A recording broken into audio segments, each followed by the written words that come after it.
Hello, everyone. While putting together my daily news report about Ukraine, I found two stories that illustrate really great the difference between Russia's allies and Ukraine's allies. And this is pretty much all the illustration you need. So, we know that Denmark had committed some F-16s to Ukraine, and it is a done deal. The agreement is there, but there were some questions about the delivery times. Now, the commitment was made some months ago, I think 2 or 3 months ago. So, back in the end of 2023. However, at the time, the delivery date was somewhere between 2024 and 2025.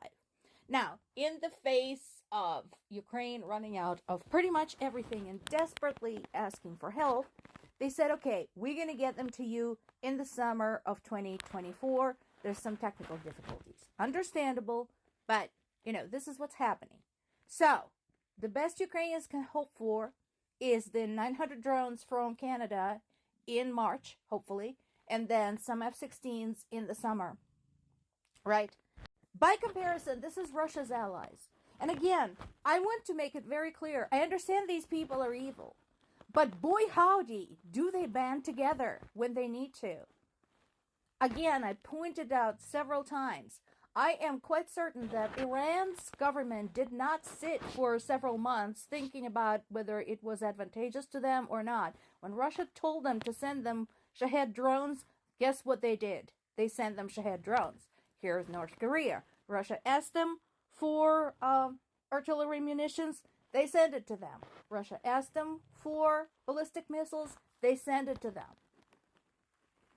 Good guys, sometimes in the face of this type of danger, this type of threats, really need to understand that their enemy is not going to dilly-dally. Their enemy is not going to observe parliamentary procedure or congressional procedure. They're just going to do it because there is a piece of land. Now they're pissed off because people living on this land are resisting and refusing to roll over and give up their country.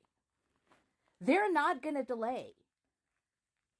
So yeah, the rest of the world needs to get a move on.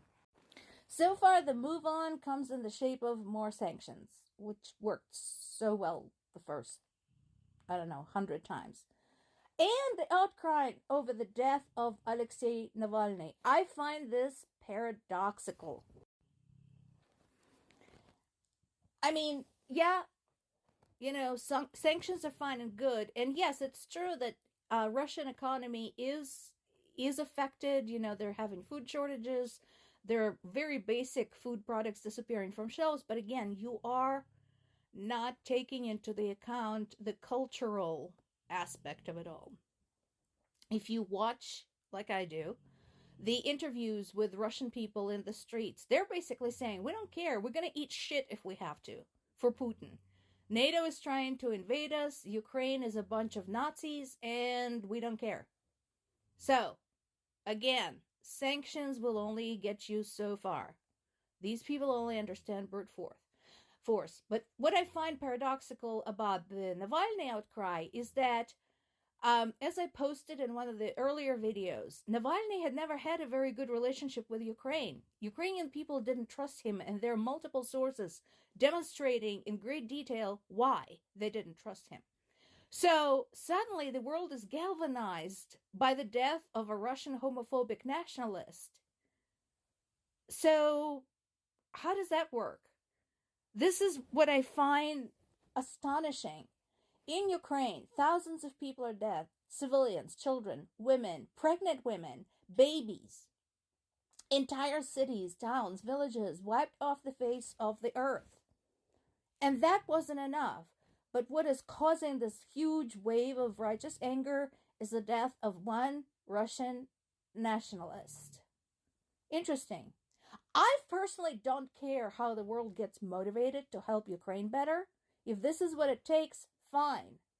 But I do have to marvel how misguided it all is. Now, this is interesting. So, this is from NBC, and I think Europe is right to do so. I think they have learned their lesson from 2016, and I think they should. I absolutely think they should work proactively to build up resistance to the influence of somebody like Donald Trump. Should, God forbid, he come to power again, I don't know what I'm going to do. I'll have to take my family to Canada, but that's beside the point. But I agree with Europe. They need to work on this. So if right now Europe is working from within to strengthen the EU, to strengthen NATO, and basically set very clear goals for NATO, specifically to decide what to do, whether US is with them or not. Yes, please, that is a brilliant idea. Yes, absolutely, be proactive about it. I'm so glad you've learned your lesson the first time. Now, there's a big conference coming up between Ukraine and Western officials in Berlin to talk about war crimes. We already know that there is, if anything, overabundance of evidence of the horrific atrocities committed by Russia in Ukraine. The violations of the treatment of POWs, the violations and treatment of civilians, the conscious targeting of civilian objects. I mean, the list goes on and on and on. And let's not forget the kidnapping of thousands of Ukrainian children and then subsequent abuse and mistreatment of them when in Russian custody. So again, I'm glad the subject is being discussed. The big question is how and when we can bring the culprits to justice. Yes, there are warrants for the arrest of some of the perpetrators, absolutely. But how do you get them? That is a big question. And again, when tyrants rise, the whole world needs to pull together and make the rest of the world very uncomfortable for them so that they couldn't so much as move a foot out of their own country without a threat of being arrested. As long as they have allies all over the world, and Putin does, they're going to go free. Finally, as we approach the 2-year anniversary of the war in Ukraine, which comes in tomorrow, Associated Press talks about the photos, the images that describe what has been happening in Ukraine. And yes, a lot of it, like this image here, is death and destruction and desperation. But not all of it. People of Ukraine are tough, hardworking. They have proven themselves to be incredibly resilient, incredibly industrious. And one of their greatest strengths is the ability to form pockets of resistance where nobody would expect it. So of all the many wartime images, I want to leave you with this one.